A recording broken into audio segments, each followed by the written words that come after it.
All right. Well, welcome everyone to this session for the Theological Research Network, hosted by the Sydney College of Divinity. And today I have the great pleasure of introducing a good friend of mine, wonderful jazz musician, Hebrew Bible scholar, and missional leader, if you like, Dr. Mark Glanville. Mark's a jazz pianist and the director of the Center for Missional Leadership at the University of British Columbia, Vancouver. He's the author of several books, um, which I think mostly are related to music in some way and drawing out theological and missional principles in connection with this art form. Mark is going to present to us today his seminar called A Woven Kinship of Artists with Christ Followers as Those Who Seek the Truth. Thanks so much for being with us today, Mark, and I'll hand it over to you. Thanks so much, Con. It's really good to be with everyone, both people who are on the call right now and people who are watching afterwards. I'm sitting at the grand piano here in my East Van home. I'm an Aussie and we immigrated here to Vancouver in 2011. And so I'll play a bit as well just to kind of explain or express some of the things I'm trying to say in words, if that's okay. And I'll just kind of present for about half an hour so there's plenty of time for discussion and to learn from one another. Well, I'm hoping to explore, as Con said, this woven kinship of artists with Christ followers, this kinship of artists with Christ followers, as Con said, as those who seek to hear and see clearly. This artistic gift of intuitive discernment, of expressing reality with clarity and soul, I think relates closely to the gospel. And for a Christ follower, enters into the gospel story by discerning the truth about the world. So that's where I'm going, this kinship between artists and Christ followers. And I hope we have fun with this. I just thought I'd play, because we're talking about the arts, so it's good to make some art. So I'm going to play a song that probably most of us grew up with. If you grew up in the church, if you didn't, you probably heard it. So it's just a gospel version of an old kind of praise song that I grew up with. So I'll let you see if you can kind of recognize the tune. I'd be interested to hear if it's in the Orthodox tradition too. It's definitely kind of in the early kind of rock and roll kind of Christian books, but interested, Doru, to see if you know it.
know that one, Doru? Was that part of your tradition as well?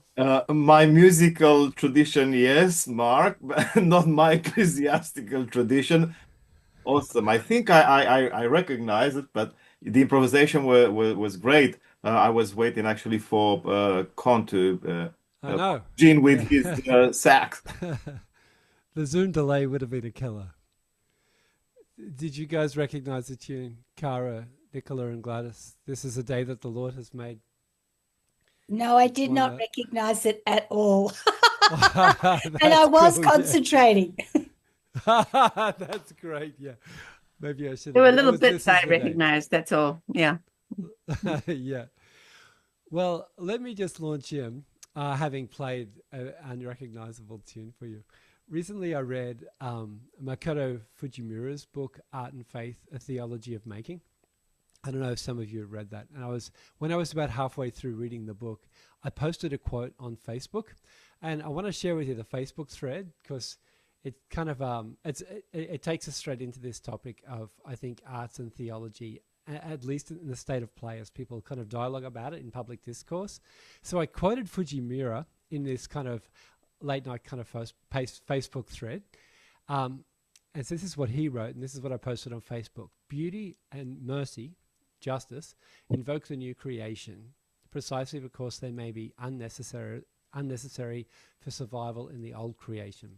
A theology toward new creation makes an audacious argument that mercy and the creation of beauty are the foundational essence for how we, fallen human beings, can participate in the sacred creation of the new. Without beauty and mercy, the gospel will not change the world. They are two upside-down paths to imagining the kingdom of God. And it's as we travel along these avenues of imagination that we're transfigured into what God intended for us. That's what I posted on Facebook, quoting Fujimura. I like that quote. And anyway, I went to bed that night, and as I slept, Australia was awake. And an Australian friend posted this response on Facebook while I slept. He's kind of a local pastor in Australia. He wrote, "Can you help us to see where the basis for these assertions could be found in Jesus' words?" And so I kind of read this comment, like just as I was about to go to bed, like at 1 a.m. in the morning. And I thought, I can't, he was pushing back against Fujiwara's quote. I thought, I can't respond straight away. I got to go to sleep. I'd be stupid to get into a Facebook argument, like at 2 a.m. at night. So I got up in the morning, and this is how I responded on the Facebook post. I said, I'm up out of bed, oatmeal bake in the oven for the kids' breakfast, and I sit down to reply to you. Where are beauty and mercy found in Jesus' statements? I'll proceed on the basis of the whole of Scripture, because Jesus taught that Scripture found its fulfillment in Him. Jesus' words, so I'm quoting what I wrote on Facebook here. Jesus' words, blessed are the merciful, will do for the second of the pair, mercy.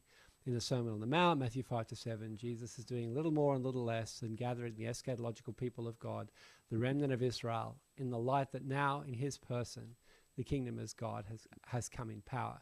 In this context, mercy is a characteristic of what happens when God is in charge, a characteristic of the community of God. The first of the pair, beauty, is more implicit in Scripture, yet I think that it's nonetheless deeply present. Beauty is that aesthetic sense. We encounter beauty in that little something that makes life worth living. It's a bow in a little girl's hair, or it's that grand gesture of a sunset, or of a jazz drummer whacking the snare at the beginning of a trumpet solo, reminding you that even though life may feel unlivable, you want to stay around nonetheless to hear what the drummer does next. That's beauty. Beauty is in the forms of the biblical text itself. For example, we see beauty in the work of the Old Testament scribes as they translated the barbaric literary form of a covenant, which was a militarized treaty to keep subjugated kings sufficiently terrorized that they wouldn't think of a revolt, into a vehicle to communicate God's grace. Covenant, there's beauty in ethics too. Beauty is also the arc of redemption disclosed in various ways in Scripture.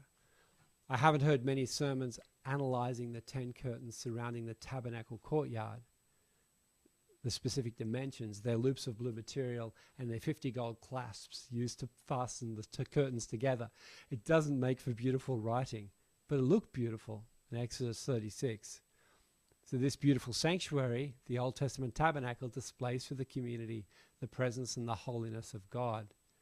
Via regular cultic rhythms in this beautiful space, God is encountered with the eyes, the ears, the hands, and the nose.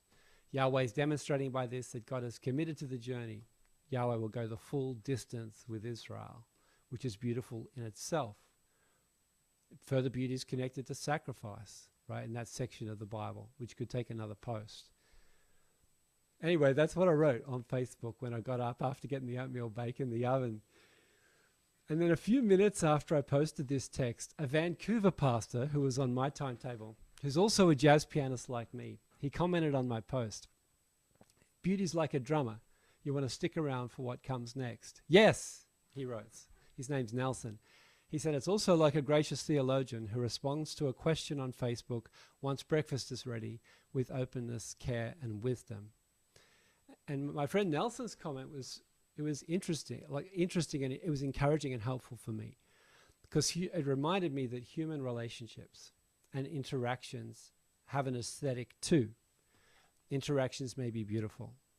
They may be ugly. I'm not always so patient on social media or in face-to-face relationships. So thanks to Nelson's comment, this other jazz pianist pastor in Vancouver, in the weeks following that, whenever I felt a painful interaction, I said to myself, respond beautifully. There's an aesthetic in interpersonal relationships. But then the pushback that my post received is another fascinating aspect of the thread. It kind of displays what we well know, that Protestant churches have had an uneasy relationship with the arts. Often we've all but abandoned the arts and artists, ignoring spaces, artistic spaces in culture and neighborhoods, neglecting artistic expression.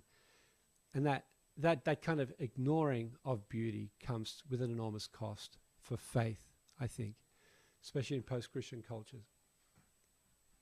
Lamentably, the marginality that artists experience in a Protestant church mirrors the experience of artists in society at large very often. I noticed that many artists in Vancouver and Sydney, where I've lived, they lived relatively marginalized lives in our cities and neighborhoods, even though that marginality is complex. And that's especially curious to me as a Christ follower, because both artists and the church, I think, are similarly marginalized. And I'm speaking from the perspective of post-Christian cities, rather from the perspective of cities in which the church still has a privileged place. And I'm really arguing, to be honest, that the church should embrace that marginality and not fight against it. So I'll just say that, lest you think that I'm kind of trying to theologize toward aggrandizement of power. So artists occupy a similar marginal location to the church in post-Christian cities like Vancouver and Sydney, as those who are rarely welcome at the center, where decisions are made, where concerns are heard, where values are prioritized. And like the church, artists discern a calling to engage society, yet at their best they engage as the soul of the city rather than as the executive arm. At their best, they're content and delighted to be the soul of the city rather than the executive arm. And in this way, there exists, I think, a weave kinship between artists and Christ followers as those who are engaged with culture from within culture for the sake of culture at their best. We're not always at our best, but at our best. So having made that point, I just want to kind of take a step deeper now and come to my thesis. I want to suggest that, and I'm not the only one to suggest it, I want to suggest alongside others who have thought about this, that there's a particular way of knowing that's peculiar to the artist. That artists know we perceive reality with an artistic intuition. So I'd just like to explore that. What is this way of knowing that artists seem to possess, this artistic intuition? The mystery of art and of the artist's vocation has to do with an artist's ability to sense aspects of reality with unusual clarity. An artist's genius is found not only in technical skill or natural ability, as important as they are, but in their growing ability to sense and discern realities in a way that's beyond capture. So to kind of get into this, I actually want to quote an amazing poet from Ireland. His name is I mean, we would say in Australia, Michael, might be Michelle or Sidhiel. And I'm going to quote from his beautiful poem, Flight Lines. He's spent a lot of time with jazz musician friends, some of the masters. That's how you spell his name there. And so he's written a lot about jazz, but as an artist himself, right? And it's really, really wise, shrewd, deep stuff. I think he understands the artistic process wonderfully. He helps me understand what we're doing as jazz musicians. So his poem that I'm going to quote here is called Flight Line, and it's from the book In Our Double Time. I'm in fact going to I'll actually post the whole poem to chat, just so you can see it there, because it's just so good and you really enjoy this poem. So the poem's there in the chat. At the core of all jazz's lavish promise, at the core of all jazz's lavish promise, just to keep on playing, to improvise what is. Saxman Keith Donald told me, when the solo moves, it's loose and certain as the promise of love's. I'd know, he said, the true line after one bar. As if trusting one another will play what we are. Those riffs forgone, adornments you had to eschew, the siren sweetness that wails so deep in you. Between moments endured and moments of the dream, singleness of purpose, utter obedience to a theme. Nothing show off, lean flight lines, grace to soar, shaping and shaped by a promise at the music's core.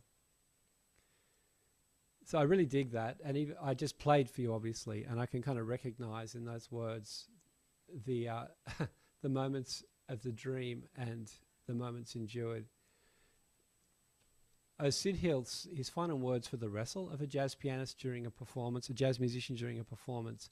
And I want to focus on the two couplets, first of all, where he says those riffs forgone, adornments you had to eschew, which means push away, the siren sweetness that wails so deep in you, between moments endured and moments of the dream, singleness of purpose, utter obedience to a theme. So there, as artists, there are moments where we feel like we're wringing music out of a dry rag. They're the moments endured. And then there are moments of electrifying musical conversation, moments of the dream. And there's nothing like this feeling. But whether endured or dreamlike, if the music's worth playing, then we're relentlessly pursuing a melody, a theme. And in order to trace one theme to its conclusion, we have to allow 100 musical ideas and opportunities to pass us by, utter obedience to a theme. And that's the significance of his line, those riffs forgone, adornments you had to eschew or push away. So sometimes the most important creative act is in the decision not to play something, to let something go. So I just want to illustrate it on the piano for a moment. So let's just say I'm playing kind of a blues, say. I'll kind of stick to this key, say. I'll just kind of call that a blues shuffle rhythmically. And let's just say I'll just solo a line or two.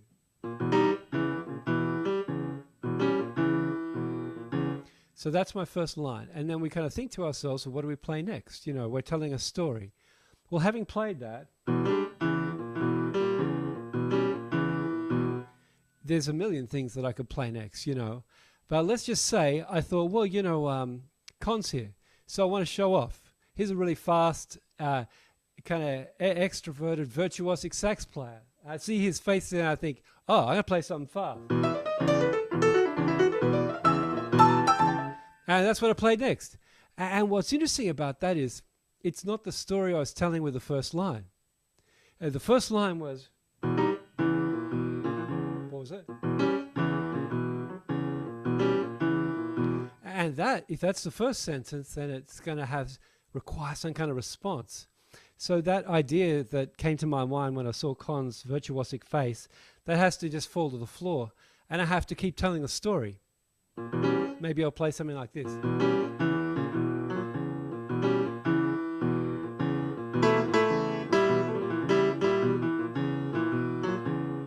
Maybe that's the next line I play, And again, when it comes to the next line, well, there's probably 100 different things I could play. I could think, well, I'll kind of distort the sound. I'll take it out because that's interesting,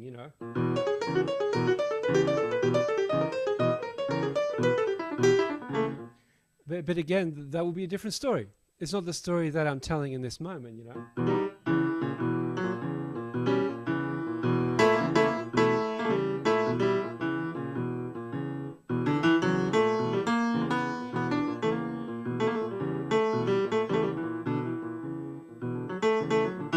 So something like that maybe is like truer to the story I was telling. So I find it really, really interesting to read Michael Sidhill's poem and just to reflect on that process that is the artistic process of pursuing a theme and eschewing those ornaments, those adornments. And it's not just musicians, it's all artists. So for filmmakers, you know, there's that kind of phrase, film left on the cutting room floor.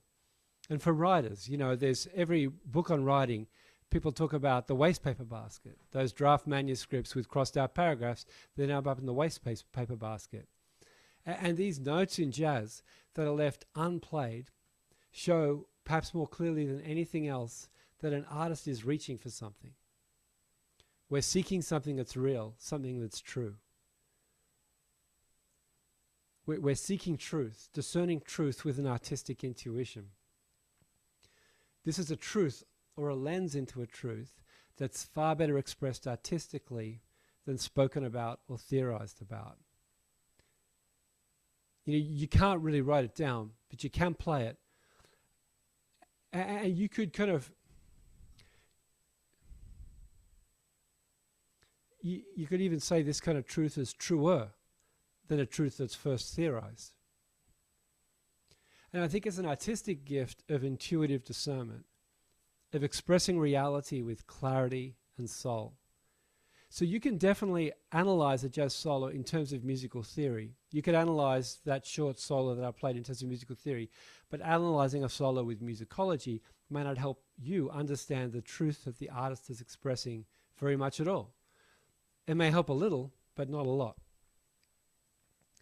Let me just reread the poem, just so we can let it sink in. At the core of all jazz's lavish promise, just to keep on playing, to improvise what is. Saxman Keith Donald told me that when the solo moves, it's loose and certain as the promise of love's. I'd know, he said, the true line after one bar, as if trusting one another we'll play what we are. Those riffs foregone, we've illustrated that. Those adornments you had to eschew, the siren sweetness that wails so deep in you. Between moments endured and moments of the dream, singleness of purpose, utter obedience to a theme. Nothing show off, lean flight lines, grace to soar. Soar probably has more than one meaning, shaping and shaped by a promise at the music's core. It's beautiful in it. And I think what I want to offer is that this artistic gift of intuitive discernment, of expressing reality with clarity and soul, it relates to the gospel. Because we enter the gospel story by discerning the truth about the world.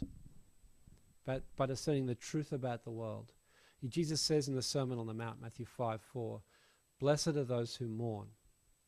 The disciples learn to see the world as Jesus sees the world, grieving what Christ grieves and celebrating what Christ celebrates. Blessed are those who mourn. And in a similar way, jazz expresses the truth about the world. Art expresses the truth about the world, both in the world's joy and grief. Jazz deals with what is, as is said so well in the poem, expressing it with tears and offering hope. And the gospel deals with what is, affirming what is good and redeeming what is broken. So an artist's work of perceiving creation connects to the gospel and even expresses the gospel, at least in part. Artists point to the lavish embroidery of creation, to the holes that need mending, and to the detailed work of repair. And this is the case whether the artist knows Christ or not. Of course, the artist's view is distorted like anyone else's, and yet there's this woven kinship of artists with Christ followers, for we are they who seek to hear and see clearly, engaged with culture from within culture, yet marginal in our culture, at our best. And I mean, just to say, I think we've already engaged this concept of intuitive knowledge in this lecture series, in both of the previous talks. Peter Butanev shared with us how he visited Piet in Estonia and shared some of his interpretations of Piet's music with the composer himself. That was really fun to listen to, and Piet agreed with some of his interpretations and disagreed with some of his interpretations. But overall, he loved Peter's book. I thought that was brilliant, And Peter's story reminded me of how our shared knowing as artists, Peter's knowing and Piet's, Avo's shared knowing, it's always being negotiated. It's always up for review. What we know as artists and what we say, what we express, never stops being an offering. It's just that, an offering. So, so much to say. I'll just make 2 more points and I'll keep them quick. I'm going to say a lot, and I'll say it quickly, and we can just kind of explore it out loud together. I just want to put what I've said about art into the bigger biblical picture of our life in Christ. And I often think of the book of Exodus when I think of this. And I think the book of Exodus has a kind of Christian unity to it, a bit like the Celtic cross, a unity of 3. Exodus has this 3-part structure like a Celtic cross. It opens the beginning of the book of Exodus with God the liberator, emancipation from Egypt, right? Redemption, justice, liberation, a judgment on Pharaoh. At the center of the book stands the law given at Sinai with Moses the mediator. Perhaps you know that, Exodus 18-24. And you could talk about that's the word, the ministry of the word, if you like. And the third section of the book is the tabernacle instructions. It's given to creating, to art, the tabernacle. You can think of it like that. Liberation, justice at the beginning, the word in the middle, and beauty, creating at the end. This Celtic cross, the unity of 3. And I think, there's so much we can say about that. You got Bezalel and Aholiab, who are they lead a team of artists, and they're creating the tabernacle with this artistic intuition. They're reaching for this knowledge of God, kind of seeking this knowledge of God, expressing it with an artistic intuition, creating beauty, which is this glimpse of God. But then when you think about it, all these parts of the book of Exodus is seeking to know and seeking to sense what is. So the first part, liberation, it's seeking to see clearly, just like the artists are. Think of Bezalel and Aholiab at the end of Exodus, and they're doing what we've described in the poem. They're seeking to see and hear clearly because they're artists with that artistic intuition. And just hold that thought of Bezalel and Aholiab making that tabernacle, creating with that artistic intuition, that kind of knowledge. Well, then hold that thought and that kind of way of knowing and come to the beginning of the book of Exodus, which is liberation. And of course, at the beginning of the book of Exodus, you have God appearing to Moses with a burning bush. And in Exodus chapter 3, God says to Moses, I've seen the suffering of my people. I've heard the cry of their oppression. I know their suffering. God sees, hears, and knows. And that's very, very interesting because in this context of liberation, of redemption, of justice, God is knowing and seeing. But just as Bezalel and Aholiab later in the book will know and see with this artistic kind of intuition. And in the middle of the book of Exodus, you have the giving of the law, the 10 Commandments, and what we call the covenant code as Old Testament scholars, as Hebrew Bible scholars, which is the law that's shaping the Old Testament community of God as a beautiful people. And what it's really doing, this law in the middle of the book of Exodus, it's calling God's people to do what God's just done by the burning bush, to know, to see, and to hear clearly, to see suffering. Blessed are those who mourn. It has that beatitude kind of frame. The law is shaping ancient Israel as this contrastive community that brings the weakest among them into the center. There should be no poor among you, for example. And that law in the middle of Exodus is really saying that Christ followers, or ancient Israel, the people of Yahweh in ancient times, were to be those who see and hear clearly. So I think the book of Exodus in this way, this 3-part kind of shape to the book of Exodus, it displays this connection I'm arguing for. That we're Christians, Christ followers are those who enter the gospel story by discerning the truth about the world. Blessed are those who mourn. We learn to see the world as Jesus sees the world, grieving what Christ grieves, celebrating what Christ celebrates. So again, an artist's work of perceiving creation, of perceiving clearly, connects to the gospel and even expresses the gospel. And I wanted to say one more thing before I stop, because it just takes us one more step deeper into what I'm saying. I think at this point in our discussion of this interweaving, this interweaving, this kinship between artists and Christ followers as those who seek to see clearly and hear clearly, it raises these three questions. First of all, I'm curious, can we be any more specific about the kind of knowing that jazz and the arts invites us into? Can we be any more specific about the kind of knowing that jazz invites us into? And then second, do the arts highlight ways of knowing that may all too often be neglected? And then third, might the arts alert us to dangers in privileging certain ways of knowing? So let me just nudge those three questions for a minute in a really incomplete way. And I want to just return to Michael O'Sidhill's poem, Flightline, but also just keep the book of Exodus kind of in the back of our minds or open on our laps. And I love O'Sidhill's repetition of the idea, what is. You can see it in the poem there. At the core of all jazz's lavish promise, just to keep on playing, to improvise what is. To improvise what is. And then later on, as if trusting one another will play what we are. It's really interesting. Jazz deals with what is, O'Sidhill's saying. And what's interesting to me is O'Sidhill and Keith MacDonald, who is quoting in the second line, aren't the only ones to say this about jazz. Wynton Marsalis, who's a well-known jazz expert, commentator, historian, and master musician, in Ken Burns' documentary called Jazz, he speaks about jazz as playing what is. He says, I'll quote Marsalis here, he says, jazz music is existence music. It doesn't take you out of the world. It puts you in the world. It makes you deal with it. It's not about religiosity of thou must, and it's not this is. It deals with the present. Jazz musicians may have been lying outside drunk, but this doesn't alter the power of what he's saying. Yes, I do that, but I also do this.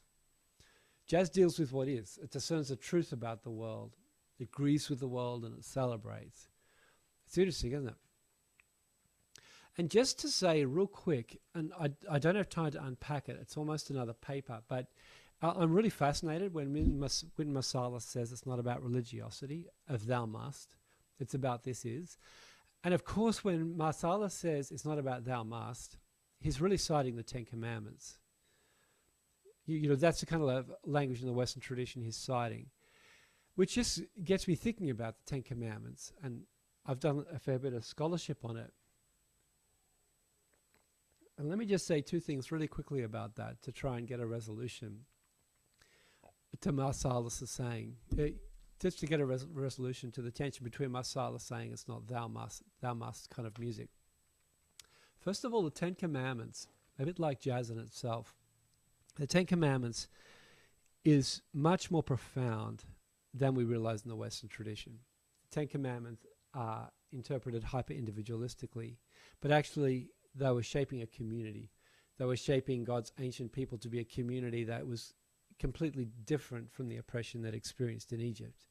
Thou shalt, for example, thou shalt not steal, which I for years interpreted in an individualistic way as like a commandment that was prohibiting petty theft.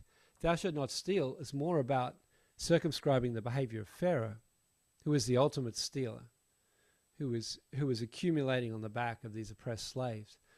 Thou shalt not steal, thou shalt not murder. This is as much as saying there are to be no pharaohs who kill others, who accumulate at the expense of others. We're leaving Egypt right behind, and we're going to be a community that brings the weakest among us into the center. So the first, so that's the first thing to say. When Marsalis says that jazz isn't thou must music, it is music. What is music? And he's kind of does obliquely referencing the Ten Commandments there. It's interesting to see that the Ten Commandments are a call to justice. And jazz, because of its provenance and its spirituality, has that call too. And I think I could say a lot about this, but the Ten Commandments also come to us within the metaphor of a covenant. And the covenant is actually an ancient, as I've already said earlier, half an hour ago, it's an ancient militarized treaty in the international relations of the great empires. It was militarized, it was oppressive, it was barbaric. The covenant was an ugly metaphor. And the scribes took this idea, these Old Testament scribes took the idea of a covenant, turned it on its head to reveal something about a God of grace. So when the Ten Commandments say thou must, there's a gentleness there, there's a grace there, because the covenants were demilitarizing, if you like, the idea of an arrangement of a loyalty to God and calling ancient Israel to this beautiful life of tenderness, a community that brings the weakest into the center. If there's an insistence in the Ten Commandments, then it's an insistence that we know Pharaoh's among you. If there's prohibitions in the Ten Commandments, it's the prohibition of that mistreatment of others in the way that Pharaoh did. So in that way, I think the Ten Commandments and the whole book of Exodus, it's a this is. It's a call to grieve what God grieves and celebrate what God celebrates, which is what jazz is too. So I just want to reflect like that because I'm trying to gesture toward a response to the question, can we be any more specific about the kind of knowing that jazz invites us into? Can we be more specific about the kind of knowing that jazz invites us into? And I'm gesturing that what is music can give us a little clue into that. And those other questions, do the arts highlight ways of knowing that may all too often be neglected? Or may the arts alert us to dangers in privileging certain ways of knowing? Well, I'll finish up there. I've just been trying to explore this woven kinship between artists and Christ followers. We are they who seek to hear and see clearly. This artistic gift of intuitive discernment that we share, expressing reality with clarity and soul. Thank you. Thank you, Mark. Thanks so much for sharing those thoughts with us. So much to think about and talk about, and I look forward to catching up with you.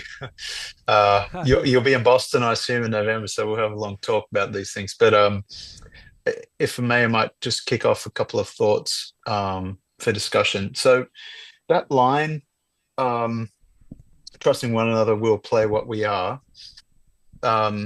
it made me think about, like I can really relate to that as a jazz musician, because you might want to try to sound like, Michael Brecker or Herbie Hancock, but what comes out is what you are. And that reminds me a bit of the way our character works. You might pretend to be somebody you're not, whatever, but in the end, you are who you've been shaped to be through a million little decisions over the entire course of your life, things that you've said, things that people, the way that your relationships that you've had, actions you've taken, so on. Your character is forged, and you can't be anything other than what you are. I mean, you can be changing and maybe transforming, but nevertheless, like pretty much every word that comes out of your mouth is an improvisation coming out of what you are. And so I don't think I've made that connection before, but I really see it powerfully in the jazz musician. And you are what you've practiced, you are what you've been listening to, you are all these things, decisions that have been going on for years and years. And even though it's in the moment that you're playing, what you improvise is a product of who and what you've become. And anyway, I just wanted to throw that at you. That was a kind of new thought for me. I'd love to hear your thoughts on it. Yeah, you are tired. You are excited. You are stuck in your head. You are emotional. And then I love the way in that line you are in conversation with the other players, and there's something new. You become something new in that moment, don't you? You could play something you could never play in the living room here by myself. So if you've been here with me live in Vancouver Con, Mm. We are what we are, and yet we're something different together. Absolutely, yeah, yeah. And if you know the musicians well, then um you're able. I love that too, trusting one another. Like I know Yeah, the drummer is gonna know where one is. I know that the feel is going to be solid. I know that the mutual support will be there. So we know each other yeah, and we can trust each other in that environment. But may I just comment as Mm, a non-musician, so it's not a musician expertise from which I speak, but it's not a full stop. It's a mm, segue, it's a segue, it's a mm, processing, it's a process, it's mutability. And I mm, think that's also to be considered mm, in expressing your personality, your character, your pain through the mm, music. It's as a segue to a mm. processed, hopefully more congruent, more at peace self. Yeah, I agree. Yeah. Mm. cool, Cara. Thanks, Cara. Um, I, s- I do suppose others part have? of it Oh, is go on. part of it's the roots in the black tradition. Hey, like that it is communal music that we're showing up together and having that conversation. Mm, mm. Do others have comments or questions? I've got more, but I don't want to hog our time. Doru, go for it. Yeah. Thanks, Mark. This was amazing, really. I mean, I was listening to you, and uh, well, as it happens, I yeah, made connections of my own as things happen. That's the beauty of improvisation. Yes. Uh, Well, me and too with your talk, Doru. You helped me. You helped me. That zodiac and the tabernacle. So I was talking about the building of the tabernacle, which is modeled after the cosmos, which is what the zodiac is doing that you talked about yesterday. yeah, last time, whenever Yeah. it was. Whatever it was. Yeah. Yeah, and the idea is that I found so much of uh, you know uh, of my own tradition, Eastern Orthodoxy in what you were saying, which shows that regardless of how we frame or express our worldview in this day and age, in reality, we all draw from the same wells of wisdom. And there was there's this thing that it really captured my attention with the idea of the musician Yeah. having to stick to the theme. Uh, Yeah, I know. but there are Yeah. so many thoughts Yeah. assaulting the musician, Yeah. avenues of creativity that might Yeah. seem or sound or look enticing at some point, but the Yeah. musician has to cut through all that and stick to the topic, stick to the theme, show consistency on the path, which is pretty much what happens, overall in life, if we take a break to think of it, but also in the spiritual life. What one of the main issues discussed in the spiritual literature of the first millennium and a half or so of Christianity, which is sort of the area that interests me, is precisely the noise around. Yeah. There are so many Yeah. things that can distract us, that can derail the whole project. And we have to make decisions. Maybe they whatever deprive us of flights of fancies in terms of creativity, but on the other hand, they keep us true, as you said. And I found this amazing for, as I said, the spiritual life, the spiritual journey of someone, but also for life in general. Because if we allow ourselves to be Yeah. distracted by all sorts of, Yeah. flights of fancy, once again, we get nowhere, isn't it? That's good. Yeah. I really love that. Yeah. I really love that. Thank you. Yeah. Are there any other ways that the things that you heard were resonating with the Orthodox tradition and your own kind of scholarship? Well, yeah, beauty, Mm, beauty. yeah. I mean, you made a point. It wasn't right in the opening, so a few minutes in, about the Protestant uneasiness in regard to beauty and the arts. Uh, Sorry about that. Yeah. yeah, well, look, I'm not offended. I'm Orthodox. It's all about the imagery, maybe Baroque imagery, whatever. We're not holding you back. Uh, and Yeah, so see, again, history can play against us.